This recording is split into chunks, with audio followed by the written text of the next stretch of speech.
का सोच बा ए माटी के कुछ और जो हर आदमी पर तो वो कर्जा के कैसे चुकावे के प्लान ओकरा बारे में बताएं। देखिए कोई किसी भी जाति धर्म संप्रदाय का हो जो यहाँ से बिलोंग करता है, सबका छपरा है, सबके लिए छपरा है, सबको छपरा में रहना है, तो सभी लोग शांतिपूर्ण सहअस्तित्व से क्यों नहीं रहे, इस बात को आत्मसात करना जरूरी है। ये व्यक्तिगत विकास के लिए भी है और शहर के विकास के लिए है। छपरा शब्द सुन के छपरा का कोई मिल जाता है तो मुझे लगता है घर का आदमी मिल जाए, तो मैं तो उससे मिलकर मैं जैसे भारत मिलाप का सुख राम जी को मिला होगा वैसा सुख का मैं अनुभव करता हूँ। वैसे बाहर ही हम नहीं गए थे 10वीं तक, 10वीं पास करने के बाद मैं म्युनिसिपैलिटी चौक पार किया था, एकदम से नया अनुभव।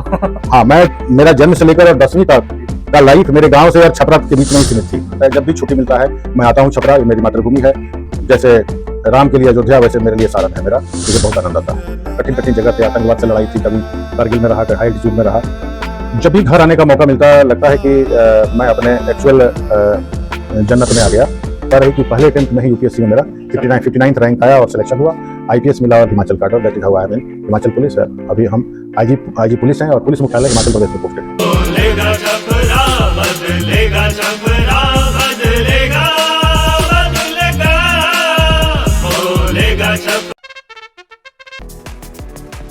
शादी, पार्टी, बारात, फेस्टिवल या हो कोई भी खास मौका, सजना संवरना हो या देना हो किसी को कोई खूबसूरत गिफ्ट, तो आइए तंजेब में। Tanjeb textile private limited, Punjab national bank के पास, हथुआ मार्केट। नमस्कार, बोलेगा छपरा बदलेगा छपरा में आपका स्वागत है। जी हाँ, आज हमारे साथ बहुत ही खास मेहमान हैं जो कि छपरा के ही रहने वाले हैं और छपरा का नाम पूरे देश में रोशन कर रहे हैं। जी हाँ, इस वक्त हमारे साथ जेपी सिंह जी मौजूद हैं। सर हमारे साथ हैं, अभी हम सर से बातचीत करेंगे। सर आपका बहुत बहुत स्वागत है हमारे कार्यक्रम बोलेगा छपरा बदलेगा छपरा में। धन्यवाद, बहुत बहुत धन्यवाद आपको। तो सर सबसे पहले ये बताइए कि सर आप छपरा से बाहर रहते हैं, छपरा आप जब भी आते हैं अपने गांव आते हैं, सर कैसा लगता है और अभी सर किस उद्देश्य से आए हैं छपरा? देखिए, जब से मैं सर्विस में आया, आई गो बैक टू 1987। मैं कमांड डिफेंस सर्विस एग्जामिनेशन के थ्रू आर्मी में गया था, short service commission.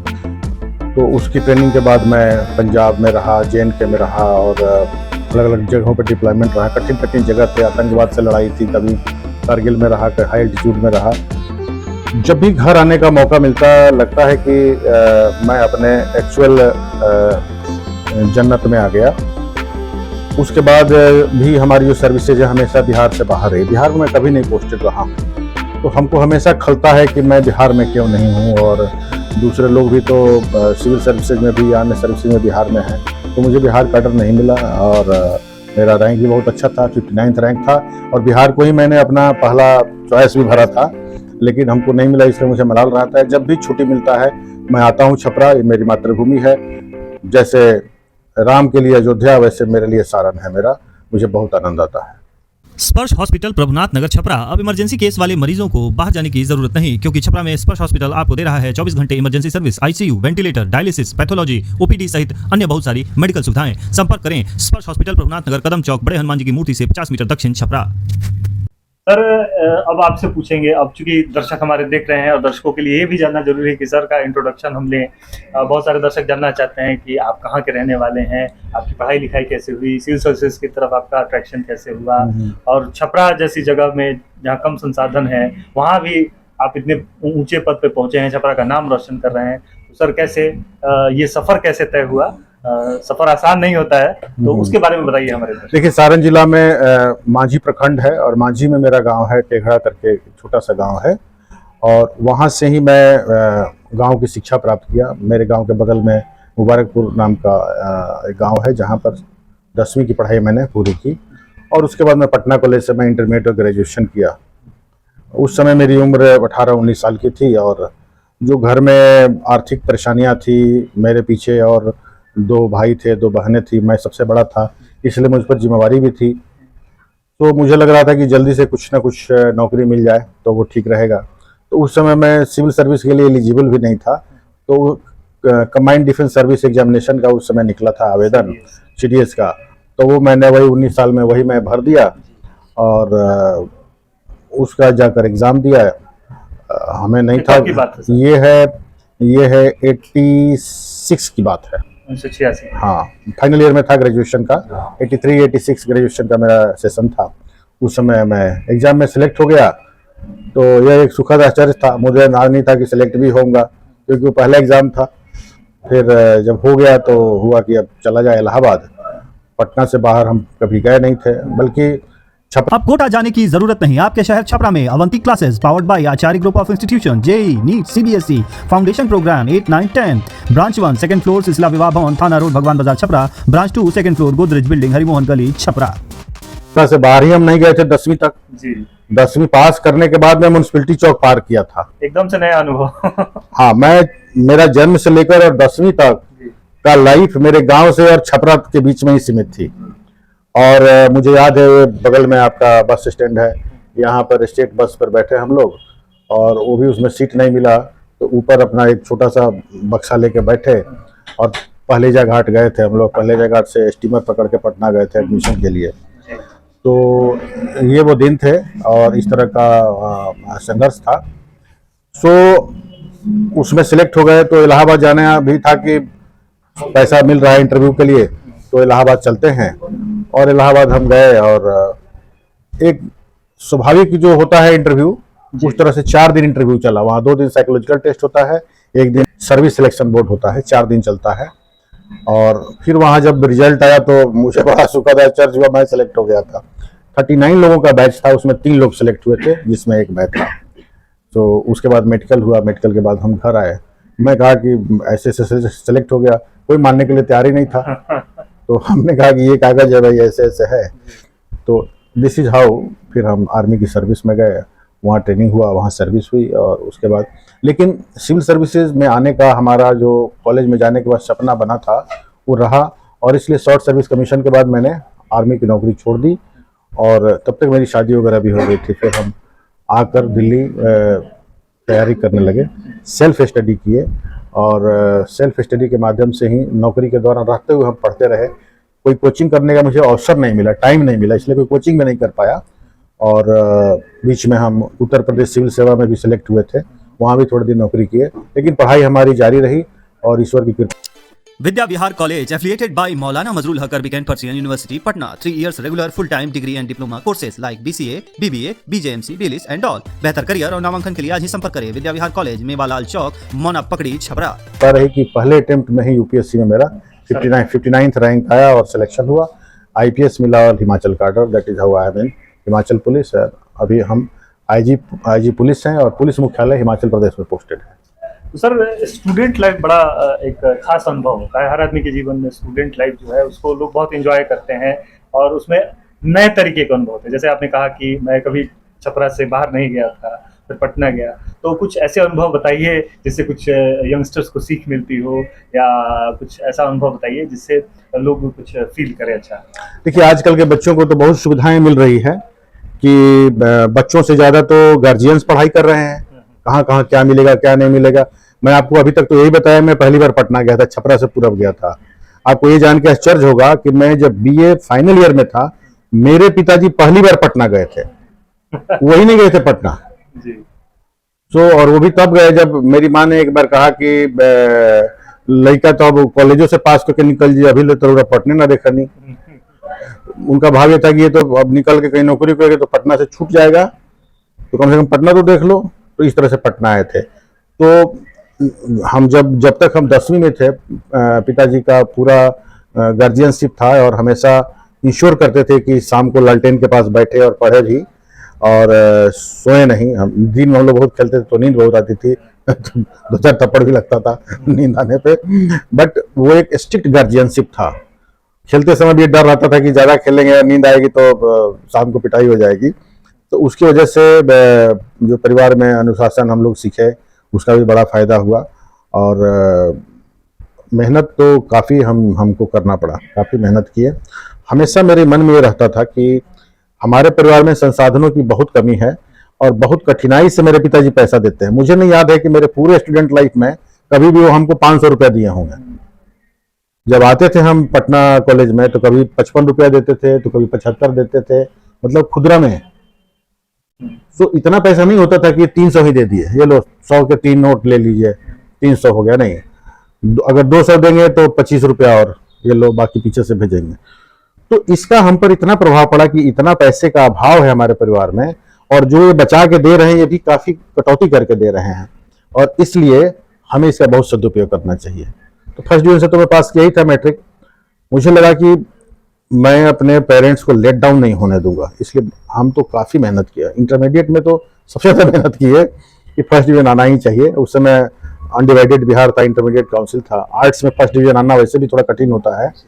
Hello kids excellence play school आपके शहर छपरा में अंतर्राष्ट्रीय मानकों के अनुरूप शैक्षणिक सुविधाओं से युक्त घर जैसा माहौल, आपके बच्चे के ऑलराउंड डेवलपमेंट के लिए प्रयासरत। Hello kids excellence play school, Daldali बाजार, मौना, छपरा। बट मेरा पूरा अनडिवाइडेड बिहार में इंटरमीडिएट काउंसिल में 20वां मैंने रैंक था, और उसकी वजह से पटना कॉलेज में मैं जैक्सन हॉस्टल मुझे मिल गया, सिंगल रूम मिल गया। उसी मार्क्स पर मेरा हिंदू कॉलेज दिल्ली यूनिवर्सिटी में भी एडमिशन हुआ, लेकिन वही आर्थिक तंगी वाली स्थिति थी जिसकी वजह से मैं हिंदू कॉलेज में नहीं जा सका, जिसका मुझे हमेशा मलाल रहता है। और इसीलिए मैं नहीं गया कि मुझे मेरे दिमाग में था कि हॉस्टल मिल गया है तो कम खर्चे में मैं ग्रेजुएशन तो पास ही कर जाऊंगा, उसके बाद आगे देखा जाएगा। फिर भी दिक्कत जारी रही और इसकी वजह से मैं फौज में गया। फिर जब थोड़ा सा और स्टेबलाइज हुआ लाइफ, फौज में 5-6 साल सर्विस के दौरान जो हमारे बहनों की शादी हुई, फिर थोड़ा सा परिवार की स्थिति बेहतर हुई, फिर मैं रिस्क लिया और हम डिसाइड किए कि हम सर्विस छोड़ दें। तब भी मैं परिवार में इकलौता ही कमाने वाला था। पिताजी से मैंने पूछा कि सर्विस छोड़ के सिविल सर्विस की तैयारी करना चाहते हैं आप, क्या कह रहे हैं, क्या आदेश है? तो उन्होंने कहा कि कमाने वाला तो परिवार में इकलौता तुम ही हो, लेकिन जो भी तुम फैसला करोगे तुमको बेहतर समझ में आता है तुम्हारा कैरियर कहाँ है, तो तुम रहोगे तो भी हमारे लिए ठीक है, छोड़ दोगे तो भी ठीक है, हमारी जो स्थिति है उसमें मैं सपोर्ट करता रहूंगा। तो इस तरह से करके सर ने जैसा कहा कि जो अभाव है अपने छपरा में या बिहार में, बहुत सारे ऐसे अभिभावक हैं जिन्होंने बहुत ही बचत करके अपने जो पुत्र हैं या जो उनके बेटे हैं या जो उनकी बेटियां उनको पढ़ाया है, और आज बहुत सारे लोग ऐसी सफलता की गाथा लिखते हैं। उन अभिभावकों के लिए मैं कहना चाहूंगा कि तिनका तिनका बचाया, हर चाह को दबाया, तब जाकर एक छोटा सा आशियाना बनाया, और वो आशियाना आज पूरे छपरा को रोशन कर रहा है। और वही आशियाना हमारे जयप्रकाश सिंह जी हैं जो हमारे साथ मौजूद हैं, उनके साथ हम लगातार बातचीत कर रहे हैं। सर, छपरा कितना बदला है? आगे आते हैं बात में, क्योंकि आप लोगों ने पहले छपरा को देखा है आज से 25-30 साल पहले। लगातार वैसे तो आप आते रहे, लेकिन छपरा कितना बदलना है, क्या क्या चीजें यहाँ पे होनी चाहिए? क्योंकि आप बाहर रहते हैं सर, बहुत सारी चीजों को देखा है, अनुभव किया है, आप बताएं। देखिए, छपरा मेरी मातृभूमि है और मातृभूमि की जितनी भी तारीफ की जाए कमी होती है। बट एक चीज मैं थोड़ा ईमानदारी के साथ कहना चाह रहा हूँ कि जिस छपरा को मैं देखते हुए बड़ा हुआ हूँ, सड़कें खुली। डीपीएस जीनियस प्ले स्कूल अब आपके शहर छपरा में शिक्षा क्षेत्र का सबसे बड़ा नाम। इस सत्र के लिए नामांकन चालू, शीघ्र करें, सीट्स आर लिमिटेड। राजेंद्र सरोवर के निकट, बस स्टैंड, बिजली ऑफिस के पीछे, डीपीएस जीनियस प्ले स्कूल खुली और ट्रैफिक जाम बहुत कम होता था, गंदगी बहुत कम होती थी। अब छपरा पे आने में लगता है कि लोग गाड़ियां बड़ी बड़ी हो गई हैं कि बड़ी गाड़ी में तो फंसी जाएगा आदमी छपरा में। तो ये छपरा में आने में थोड़ा सा कई बार हिचकिचाहट रहती है। लगता है कि अगर उधर से ब्रह्मपुर पुल से पहले से ही अगर बाईपास शुरू हो जाए, जाके दिगवारा मिल जाए, तो सीधे आदमी पटना निकल जाएगा। छपरा आने में थोड़ा सा संकोच सा रहता है कि कहीं आदमी फंस ना जाए। ये मतलब मैं बहुत ईमानदारी से कैंडिडली अपना अनुभव बता रहा हूँ। बट साथ साथ मैं उम्मीद कर रहा हूँ कि अभी हाल में जो जैसे नगर निगम का चुनाव हुआ है छपरा में, उससे पहले पिछले साल बरसात में शहर की बहुत बुरी स्थिति थी। हम लोग रोज देखते थे सोशल मीडिया पे, कोई चल रहा है ठेले पे चल रहा है, कोई कुछ चल रहा है। तो मुझे लगा कि इस चुनाव में जल भराव, यहाँ की गंदगी और तमाम समस्याओं पर सबकी नजर रहेगी। और मुझे लग रहा है कि नगर निगम का चुनाव भी इन्हीं बिंदुओं पे हुआ है। इंफ्रास्ट्रक्चर पर टॉक करें तो हाँ, हुआ है। बड़े बड़े नाले हैं, उनकी सफाई होनी चाहिए थी। तो अब ये देखने की बात है कि आने वाले समय में छपरा कितना साफ सुथरा और गंदगी विहीन होता है। इट्स मतलब टाइम विल से। अपेक्षाएं लोगों की भी ज्यादा है, मैं खुद भी महसूस करता हूं कि इसी विषय पर चुनाव हुआ है, तो आने वाले समय में छपरा इन मुसीबतों से निजात पाएगा, ऐसी मैं उम्मीद करता हूं। बट आज जो मैं आया और मैं देखा, तो पिछली बार से और आज में मुझे कोई ज्यादा अंतर नहीं लगा। मुझे कहीं कुछ बेहतरी हुई भी होगी तो मैं गाड़ी में था, ज्यादा मैं नहीं देख पाया, बट जितना देखा उतना यथावत ही है। सर, बात करें आगे तो चूंकि छपरा का जो समाज है वो काफी बदला है, और आपने क्या महसूस किया है वो मैं जानना चाहता हूँ। क्योंकि बहुत बदलाव आया है, आधुनिकीकरण आया है, स्मार्टफोन आया, और जो समाज में लोगों का व्यवहार है हमारे यहाँ, कि हम भोजपुरी भाषी समाज है हम लोगों का, और लगातार आप बाहर भी रह रहे हैं, तो बाहर जो लोग रहते हैं उनको काफी याद आती है। इसलिए हम लोग देखते हैं कि छठ में लोग अपनी सारी पूंजी खर्च करके यहाँ बिहार में आते हैं छठ मनाने के लिए और त्योहार मनाने के लिए। तो लेकिन जो एक समरसता है समाज की हमारी, कहीं ना कहीं कुछ मुझे लगता है, आपको क्या लगता है वो आप बताएं, कहीं ना कहीं कुछ कमी आई है, ऐसा कुछ? देखिए, मैं चूंकि हमेशा छपरा से बाहर रहा हूँ, तो मुझे, चाहे मैं JNK में रहा, पंजाब में रहा, दिल्ली में काफी दिन रहा, अब हिमाचल में हूँ, छपरा शब्द सुन के और छपरा का कोई मिल जाता है तो मुझे लगता है घर का आदमी मिल गया। तो मैं तो उससे मिलके, मैं जैसे भारत मिलाप का सुख राम जी को मिला होगा, वैसा सुख का मैं अनुभव करता हूँ। लेकिन जहां तक यहाँ की बात है, बीच में कई ऐसी घटनाएं हुई और कई बार आपराधिक घटनाओं को भी जातीय संघर्ष का रूप दे दिया जाता है या रूप ले लेता है। ये सारी चीजें एकदम अच्छी नहीं है, एकदम अच्छी नहीं है। जितने लोग छपरा में रहते हैं, सभी लोगों को छपरा पर उतना ही अधिकार है। जितने लोग छपरा में जन्म लिए हैं या यहाँ बसते हैं, सब लोगों का छपरा पर बराबर अधिकार है, बाहर है उनका और सब लोगों का छपरा के प्रति कर्तव्य भी है। दिक्कत तब होती है जब हम बात अधिकार की करते हैं, कर्तव्य की नहीं करते। उसी तरह से हमारे छपरा के जो लोग बाहर हैं, they have all the right to come back and live here in Chhapra. तो छपरा के कोई आदमी आज सर्विस के दौरान बाहर जाता है और 20 साल के बाद आता है, छपरा कोई कहेगी तो बाहर ही हो गए, ये भी उचित बात नहीं है। और ये चीज हमेशा हम सबको महसूस करना चाहिए कि कोई किसी भी जाति धर्म संप्रदाय का हो, जो यहाँ से बिलोंग करता है, सबका छपरा है, सबके लिए छपरा है, सबको छपरा में रहना है, तो सभी लोग शांतिपूर्ण सह अस्तित्व से क्यों नहीं रहे, इस बात को आत्मसात करना जरूरी है। ये व्यक्तिगत विकास के लिए भी है और शहर के विकास के लिए भी है। पर राजनीति से एक सवाल ले लेते हैं, क्योंकि आपका सीधा संपर्क जो है समाज से है, लोगों से जुड़े हुए हैं। राजनीति का क्या रोल रह रहा है आपके विचारों में, समाज को बेहतर करने में क्या रोल है छपरा की राजनीति, कैसी चल रही है? देखिए, राजनीति शास्त्र मेरा सब्जेक्ट रहा है ग्रेजुएशन में, और हमने तो यही पढ़ा है कि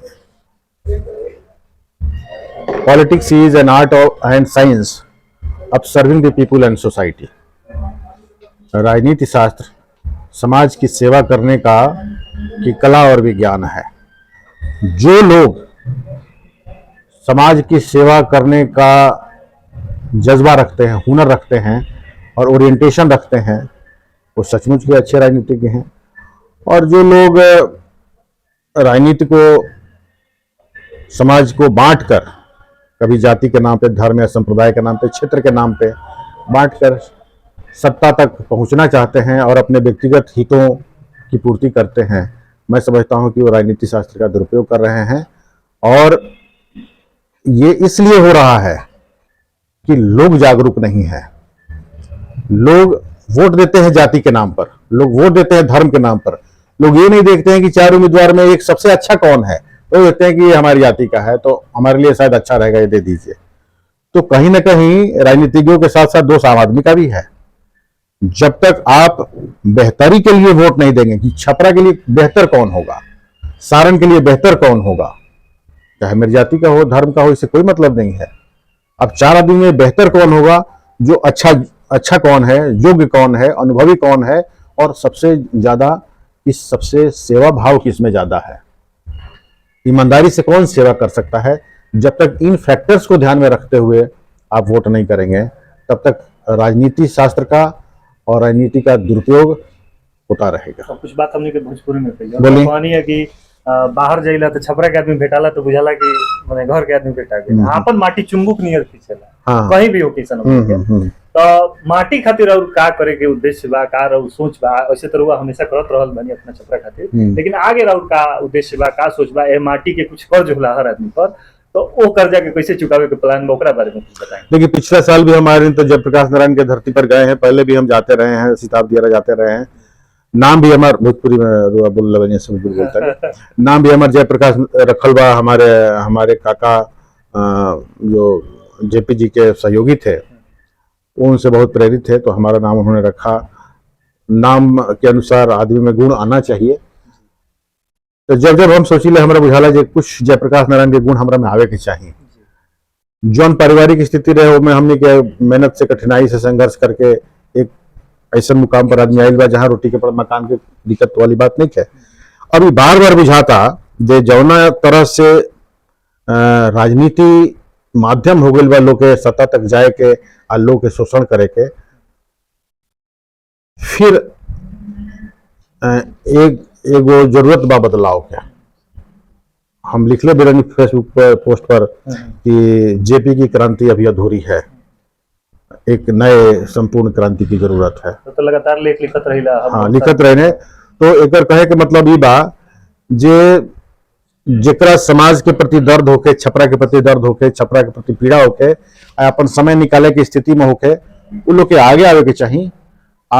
जौन पीढ़ी बा, वर्तमान पीढ़ी बा, हम ही नहीं कहा वर्तमान पीढ़ी में सब लोग खराब बा, लेकिन सब लोग अच्छा भी नहीं है। जे अच्छा बा ओकरा के रखी सबे, जे खराब बा ओकरा के निकाली और नया लोग आवे। एकरा खातिर सामाजिक चेतना होके के चाहिए, सामाजिक जन जागरण होके के चाहिए। जरूरत पड़े तो जागरूकता अभियान चले के चाहिए, लेकिन डेड वुड जो सूखी लकड़ी है उसको नहीं निकालिएगा तो नया पौधा कहाँ से जन्म लेगा। यानी परिवर्तन जरूरी है। एकदम परिवर्तन इसलिए जरूरी है कि परिवर्तन प्रकृति का नियम भी है। परिवर्तन के बिना बेहतरी हो नहीं सकती। और कई बार बेहतरी के लिए आपको बहुत बड़े बड़े हितों की तिलांजलि देनी पड़ती है। या तो भीष्म पितामह स्वयं बाण सया पर सो जाएं, या अर्जुन को सामने आना होगा और उनको बाण सया पर सुलाना होगा, तभी जाके एक नया हस्तिनापुर बनेगा। सर, आप साहित्यिक भी हैं, साहित्य में आप लिखते हैं, तो कुछ दर्शकों के लिए अंत में मैं चाहूंगा कि आप कुछ साहित्यिक बात बोले। शब्द वहां बोलूंगा मैं अवश्य, लेकिन जो हमारे दर्शक हैं, मैं देख रहा था कि अभी भी मैं एक कार्यक्रम, छोटा सा सामाजिक कार्यक्रम से मैं आ रहा हूँ। 18 साल 20 साल के लड़के युवा हैं वहां पर, उनको पता ही नहीं कि क्या करना है। कोई कह रहा है कि दौड़ में आगे बनी, थोड़ा मदद करी, कोई कह रहा है कि कहीं नौकरी लगा दी। ज्यादा जानकारी ही नहीं है युवाओं को। तो मैं इन लोगों से यही कहूंगा कि तमाम कठिनाइयों के बावजूद, तमाम असुविधा के बावजूद, आज तो फिर भी इंटरनेट पर, मोबाइल पर तमाम चीज है कि कहाँ कहाँ क्या चीज है। थोड़ा सा आप लोग अपने को जागरूक रखिए, हिम्मत नहीं हारना है और प्रयास करते रहिए। कोचिंग के माध्यम से, ऑनलाइन एजुकेशन के माध्यम से, ऑफलाइन सुविधा मिलती है उसके माध्यम से। और मैं खुद भी, मेरे जैसे और भी अनेक लोग होंगे, हम छुट्टी पे आते हैं तो कोशिश करते हैं कि हम युवाओं को एड्रेस करें, जिससे कि हम कुछ उनको फाइनल टिप्स दे सकें कि हिम्मत नहीं हारना है। एग्जाम दे रहे हैं तो क्या क्या चीज आपको पढ़ना है। हम लोगों के समय पढ़ने के लिए एक एक चैप्टर के लिए किताब खरीदना पड़ता था।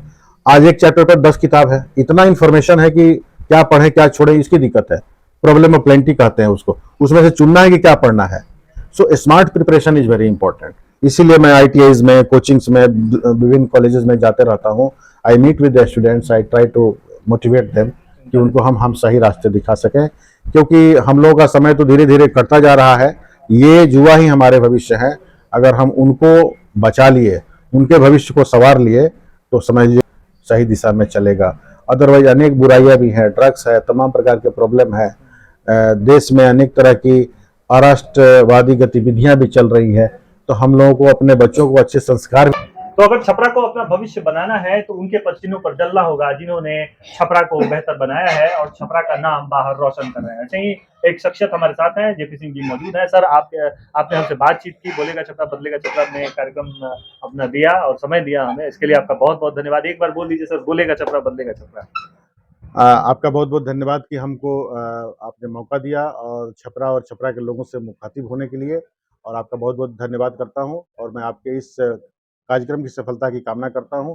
आपका ये कार्यक्रम बोलेगा छपरा और बदलेगा छपरा हमेशा लोगों को प्रेरित करता रहे और छपरा की बेहतरी के लिए काम करता रहे, ऐसी शुभकामना करता हूं। धन्यवाद। बोलेगा छपरा बदलेगा छपरा।